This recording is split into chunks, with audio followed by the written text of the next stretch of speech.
Ako si Renato Basa, isang simpleng estudyante ng Mandaluyong Manpower noong 2016. Walang baon pag pumapasok pero may bitbit na pangarap. At ito ang kwento ng buhay ko. Dito nagsimulang lahat.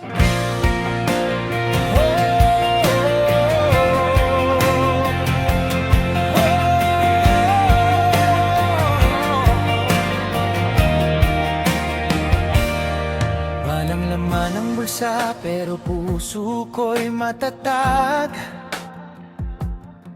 Pumapasok araw-araw, walang pambili ng gamit, pero di ko hinayaang pangarap ko'y mapalitan ng sakit.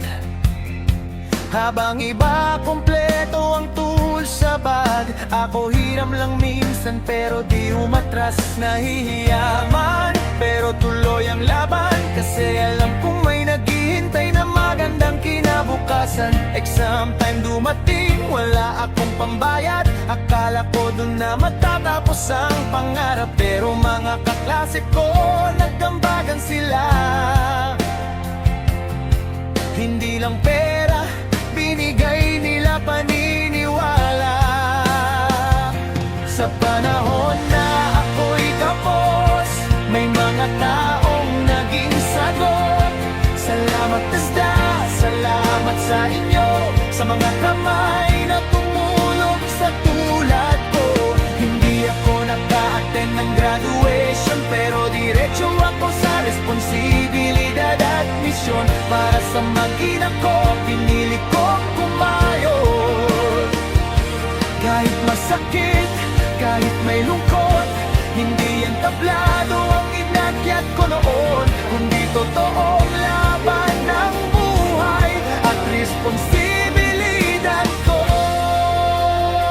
Araw ng graduation, wala ako ron, kasi unang araw ko sa salon. Habang sila nakadoga at may medalya, ako naka-apron, hawak gunting at pag-asa. Baby pa anak ko nung panahong yon, kaya mas pinili kong kumita kaysa umattend doon. Malungkot oo, pero kailangan, kasi pagiging ama ang tunay kong karangalan. Mula assistant hanggang maging veterano, araw-araw hinasa ko ang talento, hanggang sa naging 8 taon na ngayon, sa barbershop na naging pangalawang tahanan ko.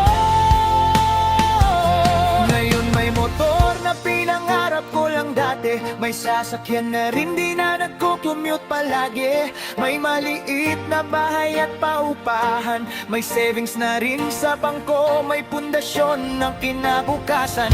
May mga nakilala ring sikat na tao, dating nangangarap lang, ngayon ako'y tinatawag na bro. Mula sa estudyanteng walang pambili, ngayon ako na bumibili ng pangarap ko sarili. Hindi swerte, hindi instant, 8 taon ng pawis at commitment. Salamat TESDA, sa pundasyon, binago mo ang direksyon ng buhay ko.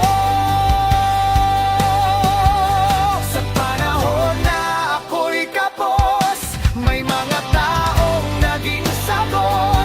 Salamat TESDA, salamat sa inyo, sa mga kamay na tumulong sa tulad ko.